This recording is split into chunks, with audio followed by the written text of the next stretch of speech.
संगीत से शुरू में बचपन से ही उसको बहुत प्रेम था। ये उदित जी आते थे यहीं पर। यही वो स्कूल है जहाँ से उदित नारायण जी की प्रारंभिक शिक्षा स्टार्ट हुई थी। ये बच्चा आगे अधिक बढ़ने वाला है। हेलो दोस्तों, स्वागत है आप लोगों का एक बार फिर से मेरे चैनल पर। जैसा कि पिछले वीडियो में आप लोगों को दिखाया था उदित नारायण जी का घर, ठीक वैसे ही आज हम लोग चल रहे हैं उदित नारायण जी के बचपन के स्कूल में जहां से उनकी प्रारंभिक शिक्षा स्टार्ट हुई। साथ ही आज हम लोग मिलेंगे उदित नारायण जी के उन शिक्षक से जिन्होंने बचपन में उनको पढ़ाया है।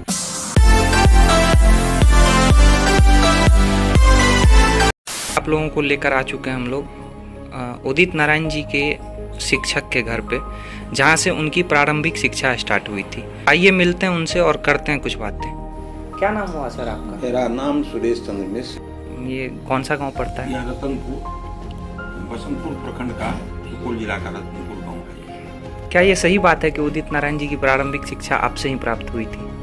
हाँ, यहाँ पर वो बगल में 2 किलोमीटर में उनका निवास स्थान था। उनके पिताजी यहाँ आए थे, रहते थे। उनका यह ननिहाल है, वो ननिहाल में रह कर, और यहाँ उस जमाना में यहाँ पर मध्य विद्यालय आसपास में कहीं नहीं था, इसलिए उदित जी आते थे यहीं पर मध्य विद्यालय की शिक्षा करते। बचपन से उनका स्वभाव कैसा था? पढ़ाई लिखाई के मामले में वो कैसे थे? बहुत मृदु स्वभाव के वो बच्चे थे, और थोड़ा क्या कहते हैं एग्रेसिव जिसको कहते हैं, जो आगे कैसे बढ़ें, इसका ललक उसको हम लोग बचपन में उसके ललाट पर देखते थे। इस ललाट पर वह भाव देखते थे जो ये बच्चा आगे अधिक बढ़ने वाला है। जिस जमाने में आप लोग शिक्षक हुआ करते थे सर, उस जमाने में पढ़ाई लिखाई की उतनी कोई मान्यता नहीं थी। लोग पढ़ाई पर उतना ध्यान, बहुत इने गिने लोग, घर के लोग अपने बच्चे को विद्यालय भेजा करते थे।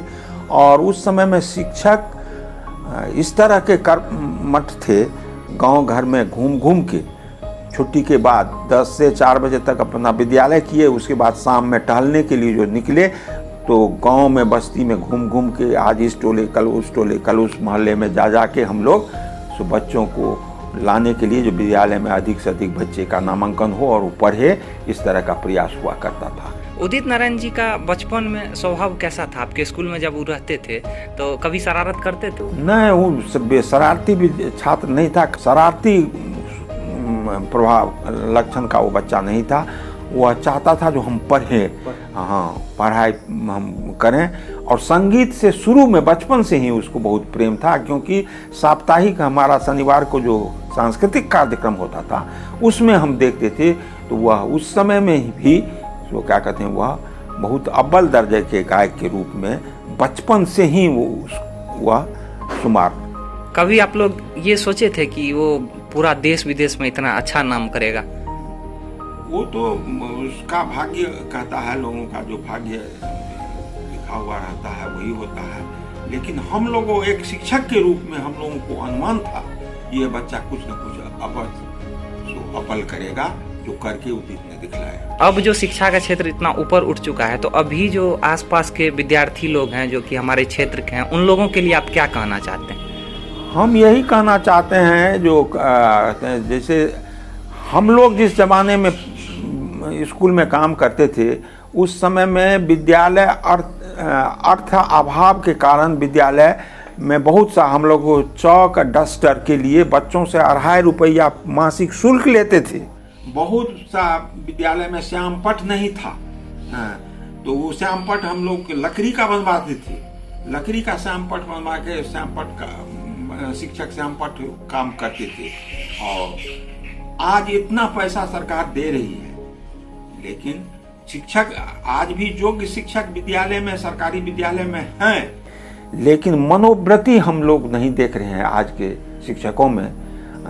उसमें आप जो हो सरकार की ओर, खास करके हम यह कहना चाहेंगे एक शिक्षक के रूप में, जो खिचड़ी प्रोग्राम जो यह है, जिसको आप कहते हैं भोजन का प्रोग्राम की व्यवस्था विद्यालय से जब तक दूर नहीं किया जाएगा, विद्यालय शिक्षकों के हाथ में जब तक ही यह व्यवस्था रहेगा, पढ़ाई की व्यवस्था गिरती ही जाएगी, आगे नहीं बढ़ेगी। इसलिए हम यह निवेदन करना चाहेंगे सरकार से, जो किसी एनजीओ के माध्यम से, बहुत जगह हम लोग केरल में गए हैं, सम्मेलन में जाते थे, तो हम लोग गए थे केरल, तिरुचूर, केरल में एक स्थान है तिरुचूर, वहाँ हम लोगों का अखिल भारतीय सम्मेलन हुआ था, वहाँ हम लोग देखे थे। उस समय में 99 ईस्वी की बात हम कहते हैं, उस समय में हम देखे थे, तो क्या कहते हैं, देखते थे जो नए एनजीओ के माध्यम से।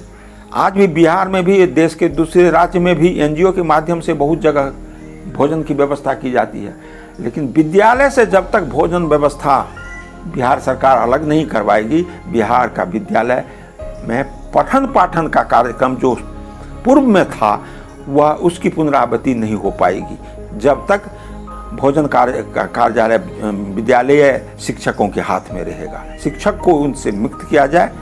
सर्कुलर है शिक्षकों के लिए बना हुआ, जो पठन पाठन काम कर से उसको मात्र चुनाव के कार्य में ही लगाया जाए। लेकिन जनगणना हुआ, पशुगणना हुआ, मुर्गी गणना हुआ, उसमें लगा दिया शिक्षक को। तो आज ये हुआ, तो आप कोरोना के समय में आप देखें क्या क्या लगता है उन पर। आपका कहने का मतलब है कि शिक्षक का जो काम है वो शिक्षा तक ही सीमित रहे। उदित नारायण जी का एक इंटरव्यू इस बीच में हम देख रहे थे, वायरल हुआ था उनका।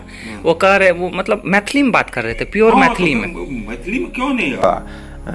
मैथिली जो है, तो मैथिली तो अब अष्टम अनुसूची में मैथिली का स्थान है। मैथिली हुआ है, यह हम जो कहे मैथिली आंदोलन के समय में वीरपुर का जो हम चर्चा किए थे, उस समय में हम लोग कहते थे, विद्यापति कब लिखे थे, बालचंद बिजाबै भाषा दूह नहीं लग गई दुज्जन हासा, ओ परमेश्वर हर सिर सोई ई निश्चय ना अरमन मोई। मैथिली यह भाषा है, बालचंद द्वितीया का चांद, अब विद्यापति का भाषा मैथिली भाषा जो है, दूह नहीं लग गई दुज्जन हासा, दुर्जन का उपहास इस पर नहीं लग सकता था। पूर्णिमा के चांद कलंकित हैं, लेकिन बालचंद द्वितीया का चांद है वो शिव जी के मस्तक पर विराजमान है। उसी तरह मैथिली भाषा है जो है मिथिला के हर एक क्षेत्र में जनप्रिय भाषा के रूप में मैथिली है।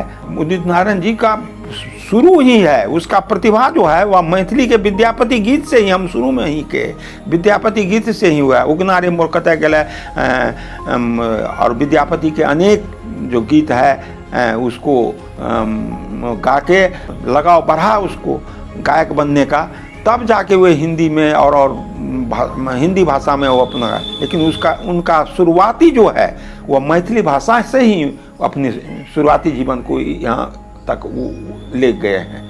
अच्छा, ये बताइए सर कि उदित नारायण जी का स्कूल यहाँ से कितनी दूरी पे है? आप जहाँ बैठे हैं वहाँ से आधा किलोमीटर उत्तर की ओर है। एक गमरिया कैनाल है, वो पुल पार कीजिएगा, उसके बाद तुरंत स्कूल की कैंपस में आप चलिए। हम लोग जरूर वहाँ पे जाएंगे, एक बार देखना चाहेंगे। स्कूल का ले लीजिए, फोटो कर लीजिए।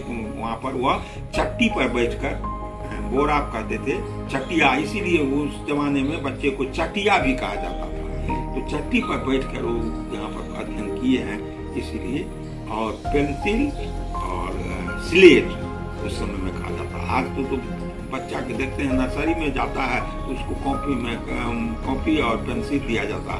उस समय में स्लेट और पेंसिल, इससे बच्चों का अध्ययन होता था। वह विद्यालय यहाँ बगल में, जरूर जाकर देखें। अगर यह वीडियो आपका उदित नारायण जी तक पहुँचता है तो आप उनको एक क्या संदेश देना चाहेंगे? हम तो यही संदेश देना चाहते हैं, अगले साल जिस तरह से आके गांव में लोगों को समय समय पर आके अपने जननी जन्मभूमि स्वर्गादपि करियसि, जननी और जन्मभूमि जो है वह स्वर्ग से भी बढ़कर है। हम यही कहेंगे उदित जी को, जहाँ हो और आगे बढ़े, लेकिन कभी कभार आकर अपने उस गांव में कुछ से आके मिले। विद्यापति भी जो सर्वमान्य गायक हुए थे, गांव के संबंध में वो कहे थे, कभी कभी हमको ये होता है जो ऐसा न तो कर देगा, अही बातक पातिल फोड़ फाय एहजन पर जन के छोड़ छाय, हम जाय रहल छी आन ठाम माँ मिथिले ही अंतिम प्रणाम।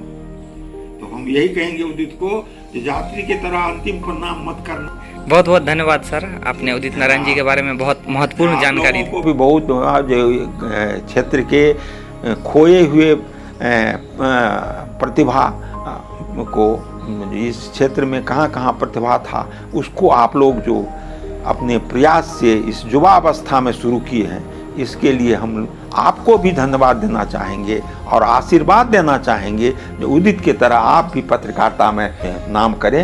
यह मेरा आशीर्वाद आप लोगों को, आपके लोगों को भी होगा। तो अभी हम लोग आ चुके हैं उदित नारायण जी के उस स्कूल में जहां से उनकी प्रारंभिक शिक्षा स्टार्ट हुई थी। अभी जो हम लोगों ने दादाजी से बात करी, उन्होंने बताया था कि वो जो पीछे वाला एस्बेस्टर का रूम है, जो कि ये वाला है, उसी में उदित नारायण जी बोरा और चट्टी लेकर के आते थे पढ़ाई करने। जैसा कि दादाजी ने बताया कि पहले इसके ऊपर छपरी हुआ करता था। तो इसी के साथ ही दोस्तों आ गए हम लोग वीडियो के अंत में, और अंत में आप लोगों को दिखाएंगे इस स्कूल का सिनेमैटिक शॉट। और अगर आप लोगों को ये वीडियो पसंद आया है तो वीडियो को लाइक और शेयर जरूर कर दीजिएगा। बहुत बहुत धन्यवाद हमारे साथ वीडियो के अंत तक बने रहने के लिए।